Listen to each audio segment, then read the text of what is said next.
नमस्कार दोस्तों, एक बार पुनः स्वागत है आप सभी का अपने YouTube channel learn easy by Guruji में। आज हम लोग पढ़ने वाले हैं भारतीय अर्थव्यवस्था से संबंधित महत्वपूर्ण प्रश्न को आज हम लोग देखने वाले हैं। इसमें प्रीवियस ईयर के पूछे गए सारे प्रश्न शामिल हैं, साथ में अन्य एग्जाम में पूछे गए वो भी प्रश्न शामिल हैं। तो ये वीडियो आपके लिए बहुत ही महत्वपूर्ण है। साथ में यदि आप हमारे चैनल को सब्सक्राइब नहीं किए हैं तो प्लीज़ चैनल को सब्सक्राइब करके बेल आइकन को दबा लीजिएगा। तो आइए शुरू करते हैं इस क्लास को। सबसे पहले हम लोग देखते हैं पहला प्रश्न इस प्रकार है, बैंक दर का अर्थ है। तो बैंक दर का अर्थ होता है देश के केंद्रीय बैंक द्वारा ली जाने वाली आधिकारिक ब्याज दर। ऑप्शन डी इसका उत्तर हो जाएगा। अगला प्रश्न है प्रश्न 2 इस प्रकार है, यदि आरबीआई नगद कोषानुपात को घटा दे तो साख सर्जन पर क्या असर होगा। तो साख सर्जन बढ़ जाएगी। ऑप्शन सी इसका उत्तर हो जाएगा। अगला प्रश्न 3 हम लोग देखेंगे। प्रश्न 3 इस प्रकार है, इनमें से किस प्रकार की अर्थव्यवस्था में संसाधनों पर निजी अधिकार होते हैं और आर्थिक गतिविधियों का मुख्य उद्देश्य लाभ अर्जित करना होता है। तो ऑप्शन ए हो जाएगा पूंजीवादी। अगला प्रश्न 4 हम लोग देखेंगे, 100 रुपये के नोट द्वारा हस्ताक्षरित होता है, यानी 100 रुपये के नोट पर किसका हस्ताक्षर होता है। तो ऑप्शन ए जाएगा आरबीआई गवर्नर का होता है। अगला प्रश्न 5 हम लोग देखेंगे, फेमा का पूर्ण रूप क्या है, यानी फेमा का फुल फॉर्म पूछ रहा है। तो फेमा का फुल फॉर्म होता है फॉरेन एक्सचेंज मैनेजमेंट एक्ट होता है। ऑप्शन बी इसका उत्तर हो जाएगा। अगला प्रश्न 6 हम लोग देखेंगे। 6 इस प्रकार है, किसके बढ़ने के फलस्वरूप निजी निवेश में वृद्धि की अधिक संभावना होगी। ये ऑप्शन सी हो जाएगा नई पूंजी पर अनुमानित प्राप्ति। ये देखिए पेट 2021 में पूछा गया, शिफ्ट सेकंड में पूछा गया ये प्रश्न है, यानी सारे प्रश्न किसी न किसी एग्जाम में पूछे गए हैं। अगला प्रश्न हम लोग देखेंगे, प्रश्न 7 देखेंगे। प्रश्न 7 इस प्रकार है, भारत की राष्ट्रीय आय का आकलन करने वाली संस्था है। भारत की राष्ट्रीय आय की आकलन करने वाली संस्था केंद्रीय सांख्यिकी संगठन। ऑप्शन डी इसका उत्तर हो जाएगा। अगला प्रश्न 8 हम लोग देखेंगे, सेवा क्षेत्र का दूसरा नाम क्या है। सेवा क्षेत्र का दूसरा नाम ऑप्शन ए जाएगा तृतीयक है। प्रश्न 9 हम लोग देखेंगे, भारत में श्वेत क्रांति के जनक के रूप में कौन जाना जाता है। तो भारत में श्वेत क्रांति के जनक के रूप में डॉक्टर वर्गीस कुरियन जाने जाते हैं। ऑप्शन बी इसका उत्तर हो जाएगा। अगला प्रश्न 10 हम लोग देखेंगे, भारत में आर्थिक सुधार 1991 के दौरान प्रधानमंत्री कौन थे। 1991 के दौरान जो सुधार हुआ था, आर्थिक सुधार, उस समय प्रधानमंत्री पीवी नरसिम्हा राव थे। ऑप्शन ए इसका उत्तर जाएगा।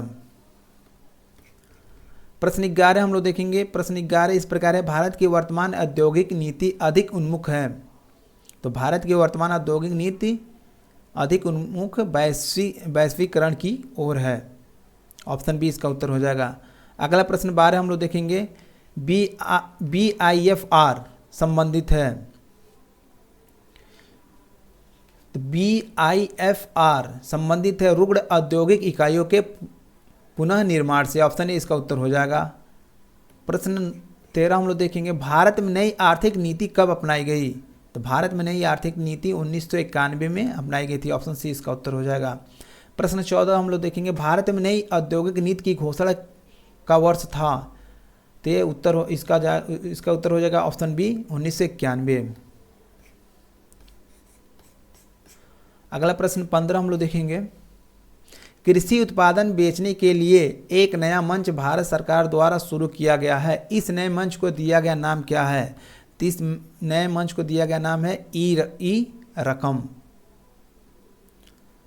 प्रश्न 16 हम लोग देखेंगे। प्रश्न 16 इस प्रकार है, अधिक अन्न उपजाऊ अधिनियम किस वर्ष में प्रारंभ किया गया था। तो अधिक अन्न उपजाऊ अधिनियम 1948 में प्रारंभ किया गया था। ऑप्शन बी इसका उत्तर हो जाएगा। अगला प्रश्न हम लोग देखेंगे, सरकार द्वारा ई रकम नामक एक नया प्लेटफॉर्म किस उद्देश्य के लिए शुरू किया गया था। तो ये इसलिए शुरू किया गया था कृषि उत्पाद बेचने के लिए। ऑप्शन बी इसका उत्तर हो जाएगा। अगला प्रश्न 18 हम लोग देखेंगे,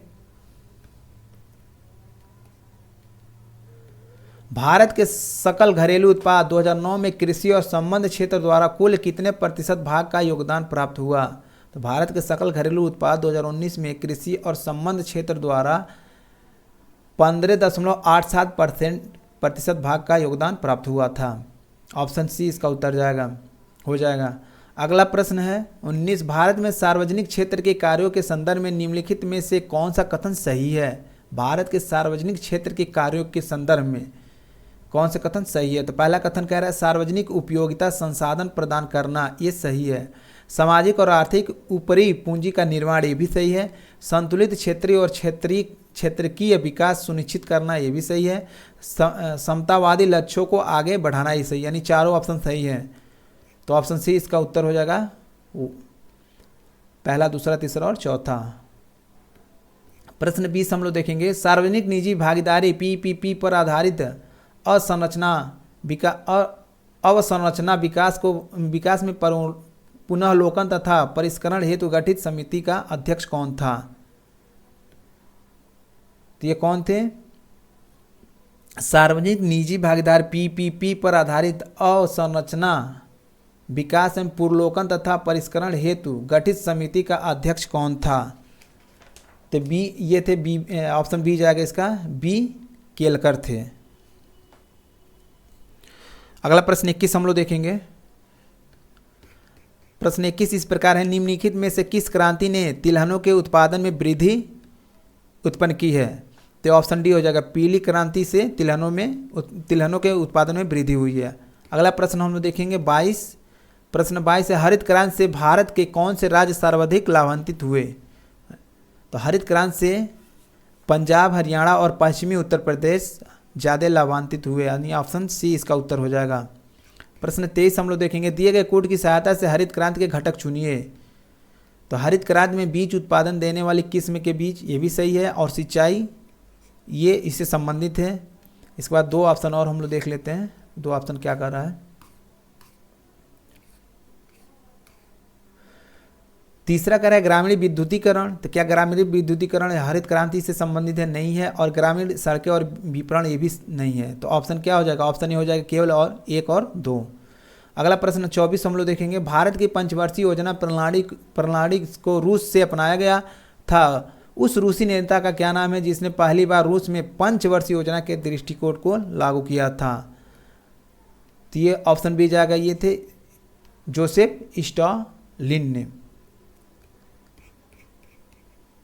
प्रश्न 25 इस प्रकार है, वर्तमान में भारत में कौन सी पंचवर्षीय योजना लागू है। तो वर्तमान में भारत में 12वीं पंचवर्षीय योजना लागू है। ये वन रक्षक 2015 में पूछा गया प्रश्न है। 26 देखेंगे, भारत की 12वीं पंचवर्षीय योजना का मुख्य उद्देश्य क्या है।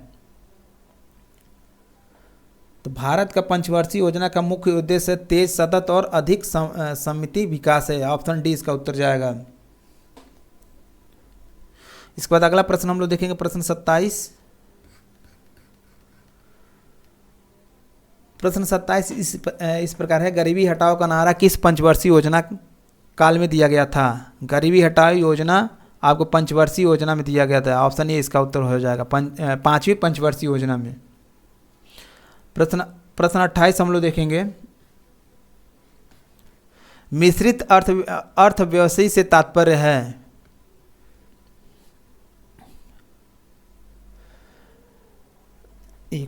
मिश्रित अर्थव्यवस्था से तात्पर्य है, तो ये सार्वजनिक एवं निजी क्षेत्र का सह अस्तित्व। ऑप्शन बी इसका उत्तर हो जाएगा। प्रश्न 29 हम लोग देखेंगे, निम्नलिखित में कौन सा भारतीय अर्थव्यवस्था का प्रमुख लक्षण है। तो ये भारतीय अर्थव्यवस्था का प्रमुख लक्षण मिश्रित अर्थव्यवस्था है।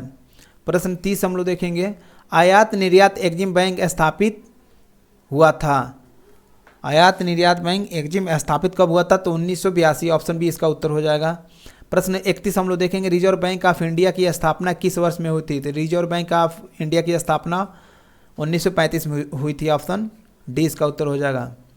प्रश्न 32 इस प्रकार है, वह कौन सी प्रथम माइक्रो वित्त कंपनी है जो भारत में अगस्त 2015 में एक बैंक के रूप में परिवर्तित हो गई। तो कौन सी बैंक थी। ऑप्शन सी बंधक बैंक थी।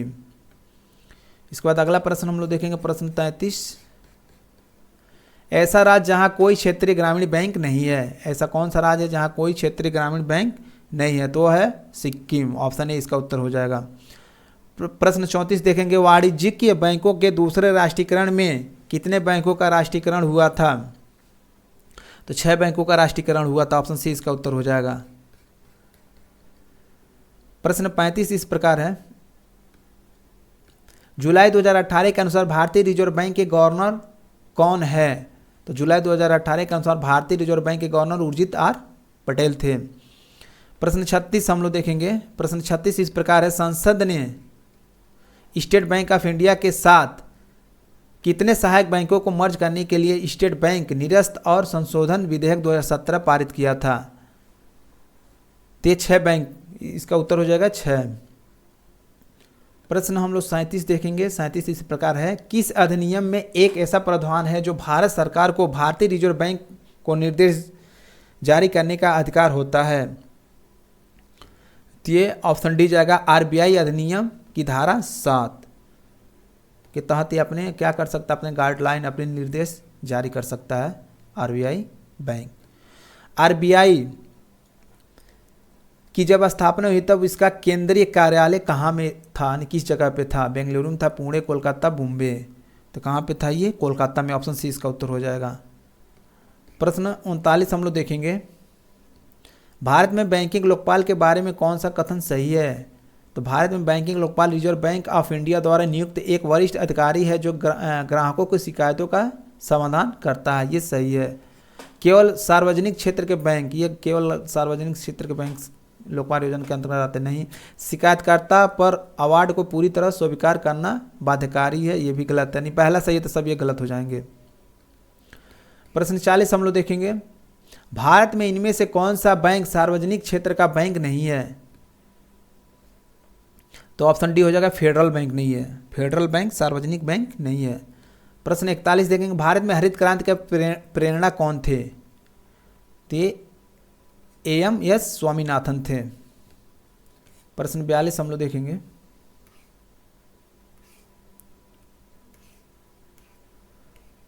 प्रश्न 42 इस प्रकार है, निम्नलिखित में से कौन सुनिश्चित नहीं है, यानी कौन सही नहीं है? इधर क्रांति दिया है, इधर संबंधित दिया है। सुनहरी, सुनहरी क्या है? उद्यान क्रांति से, सही है। श्वेत क्रांति किससे है? दुग्ध उत्पादन से, ये भी सही है। और नीली क्रांति, नीली क्रांति किससे संबंधित है? यहाँ पर कह रहा है कुक्कुट से संबंधित है, कुक्कुट पालन से। और आपका हरित क्रांति किससे दे दिया है? श्वेत कृषि क्रांति से। तो सब सही है, लेकिन ये जो नीली क्रांति ये मत्स्य पालन से, किससे है? मत्स्य पालन से है। और ये कुक्कुट पालन होता है, मुर्गा पालन या मुर्गी पालन या पोल्ट्री पालन हम कह सकते हैं, मुर्गी पालन से होता है। तो ऑप्शन सी इसका सही उत्तर हो जाएगा।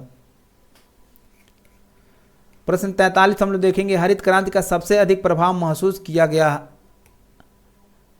हरित क्रांति का सबसे अधिक प्रभाव महसूस गेहूं के उत्पादन में किया गया था। ऑप्शन ए इसका उत्तर हो जाएगा। ऑपरेशन फ्लड सेकेंड का निम्न में से किससे संबंधित है? बाढ़ की रोकथाम, दुग्ध आपूर्ति, मत्स्य उत्पादन या स्वच्छ जलापूर्ति। तो ऑप्शन डी हो जाएगा, स्वच्छ जलापूर्ति। सॉरी, ये स्वच्छ जलापूर्ति से नहीं होगा, ये दुग्ध उत्पादन से होगा। ये एक मिनट, थोड़ा सा मिस्टेक होगा। ये किससे होगा? दुग्ध उत्पादन से होगा।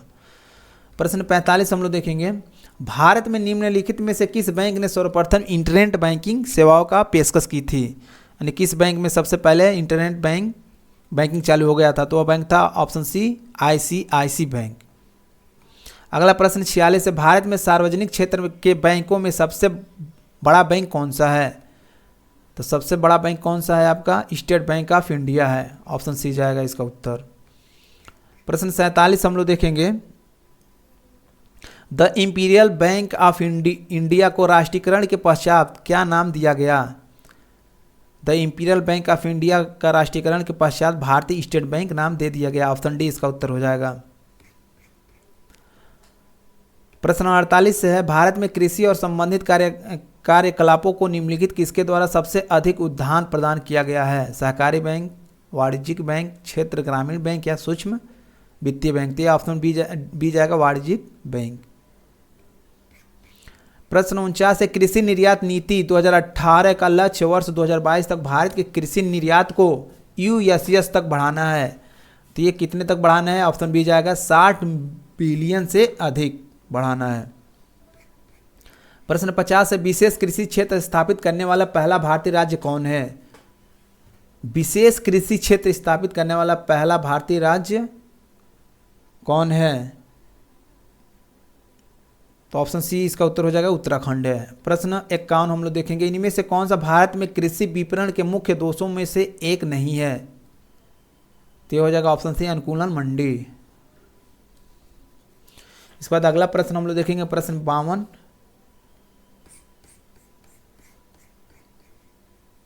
प्रश्न 52 इस प्रकार है, भारत में कई केंद्रीय सरकारी संगठन है जो कृषि विपणन में शामिल है, इनमें से कौन सा ऐसा संगठन नहीं है? भारत का कपास निगम, भारत के खाद्य निगम, भारत कृषि लागत और कीमतों का आयोग और भारत में कृषि निगमन। तो ऑप्शन डी हो जाएगा भारत के कृषि निगमन। ये ग्राम विकास अधिकारी 2018 में पूछा गया प्रश्न है। प्रश्न 53 हम लोग देखेंगे, खाद्यान्नों का न्यूनतम समर्थन मूल्य प्रतिवर्ष कौन घोषित करता है? जो भी खाद्यान्नों का न्यूनतम समर्थन मूल्य होता है वो कौन घोषित करता है? राष्ट्रीय कृषि आयोग या राज्य सरकार या कृषि लागत एवं मूल्य आयोग। तो ऑप्शन सी इसका उत्तर हो जाएगा कृषि लागत एवं मूल्य आयोग करता है। अगला प्रश्न हम लोग 54 देखेंगे, भारतीय खाद्य निगमन की स्थापना कब हुई थी? तो भारतीय खाद्य निगमन की स्थापना 14 जनवरी 1965 को हुई। ऑप्शन बी सही है। प्रश्न 55 देखेंगे, भारत में कृषि आयकर लगाया जा सकता है स्थानीय सरकारों द्वारा, राज्य सरकारों द्वारा, केंद्र सरकार द्वारा या केंद्र और राज्य सरकारों द्वारा? तो राज्य सरकार द्वारा। ऑप्शन क्या हो जाएगा? बी राज्य सरकारों द्वारा। प्रश्न 56 देखेंगे हम लोग, कृषि विपणन की आधारभूत संरचना AMI कब से प्रभावित हुआ? तो कृषि विपणन की आधारभूत संरचना AMI अप्रैल 2014 से प्रभावित हुआ है। अगला प्रश्न 57 है, राष्ट्रीय कृषि बाजार ANM क्या है? राष्ट्रीय कृषि बाजार NAM क्या है? तो ये ऑप्शन सी है कृषि उपज के लिए राष्ट्रीय ई व्यापार मंच है। अगला प्रश्न है, कृषि में नवाचार और उद्यमिता को बढ़ावा देने के उद्देश्य से भारत सरकार स्टार्टअप और उन्हें संभावित निवेशकों से जोड़ने में सक्षम बनाने के लिए एक नया कार्यक्रम शुरू कर रही है। इस कार्यक्रम को क्या कहा जाता है?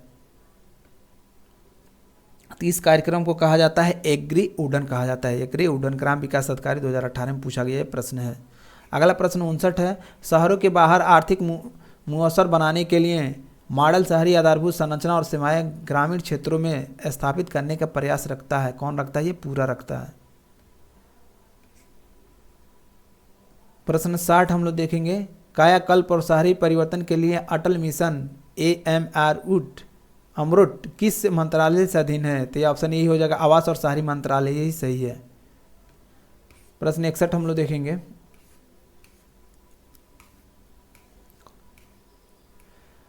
प्रश्न 61 इस प्रकार है, रोजगार के अवसरों की कमी की सबसे सही व्याख्या है? मजदूरों को अपने दिए गए कार्य रूप की मजदूरी नहीं मिलती है। ये ऑप्शन भी हो जाएगा श्रमिक जितना काम करने में सक्षम है उससे कम कर रहे हैं। इसके बाद अगला है कम काम कर रहे हैं, ये है वहाँ पे थोड़ा सा कम हो गया। प्रधानमंत्री महिला शक्तिकरण योजना PMSY के अंतर्गत महिला शक्ति केंद्र MSK को निम्नलिखित में से किस अवधि के दौरान कार्यान्वयन के लिए अनुमोदित किया गया है? तो है 2017 और 18। ऑप्शन सी इसका उत्तर जाएगा। प्रश्न 63 इस प्रकार है, प्रधानमंत्री विकास योजना के अनुसार 31 मई 2019 को संशोधित नई केंद्र सरकार की पहली कैबिनेट बैठक में यह प्रदान करने का निर्णय लिया गया है कि क्या निर्णय लिया गया है? सभी किसानों को प्रति वर्ष 6,000 रुपये देने का। सभी किसानों को 6,000 प्रति वर्ष देने का निर्णय लिया गया था। प्रश्न 64 इस प्रकार है, वस्तु एवं सेवा कर GST भारत में 1 जुलाई को पेश किया गया था। 1 जुलाई सन कितने में पेश किया गया था? तो ये सन 2017 में पेश किया गया था। ऑप्शन सी इसका उत्तर हो जाएगा। 65 है, वस्तु एवं लेखाकार GST को कितने घटकों में विभाजित किया गया है? तो GST 3 प्रकार की होती है। ऑप्शन सी हो जाएगा 3। 66 वर्तमान में वस्तु एवं सेवा कर गुड्स एवं सर्विस टैक्स GST नामक नई कर व्यवस्था के लिए उच्चतम प्रतिशत स्लैब कितना है? तो यह है ऑप्शन सी 28% है। भारत में किस राज्य, प्रश्न 67 है, भारत में किस राज्य में सर्वप्रथम GST की पुष्टि की गई? कहाँ की गई थी? ऑप्शन सी असम में की गई थी। अगला प्रश्न 68 है, केंद्रीय वित्त मंत्रालय ने किसे 19 फरवरी 2016 के जीएसटी पर बनी राज्यों के वित्त मंत्रियों की अधिकार प्राप्त समिति का अध्यक्ष नियुक्त किया गया था? प्रश्न एक बार और पढ़ेंगे। केंद्रीय वित्त मंत्रालय ने किसे 19 फरवरी 2016 के जीएसटी पर बनी राज्यों के वित्त मंत्रियों की अधिकार प्राप्त समिति का अध्यक्ष नियुक्त किया गया था? तो किसको किया गया था? ऑप्शन डी होगा अमित मित्रा को। इसके बाद अगला प्रश्न हम लोग देखेंगे, प्रश्न 69। 1991 की नई उदार आर्थिक नीति के परिचय के साक्षात भारतीय अर्थव्यवस्था ने इसके अलावा निम्नलिखित सभी के माध्यम से मौजूदा आर्थिक समस्याओं को संबोधित किया है। क्या किया है? औद्योगिकीकरण किया गया है। अगला प्रश्न है 70 और यह हम लोग का लास्ट प्रश्न है, भारत के विनिवेश आयोग का प्रथम अध्यक्ष कौन है? ये थे आपके जेबी रामकृष्ण थे। ये थे हमारे कुछ महत्वपूर्ण प्रश्न। उम्मीद कर रहे हैं आप लोग को ये वीडियो अच्छा लगा होगा। अगर वीडियो अच्छा लगा तो प्लीज़ लाइक कीजिएगा। चैनल को सब्सक्राइब नहीं किए तो चैनल को सब्सक्राइब करके बेल आइकन को दबा लीजिएगा। फिर मिलते हैं अगले टॉपिक में, अगले वीडियो में अगले टॉपिक के साथ। तब तक के लिए जय हिंद, वंदे मातरम।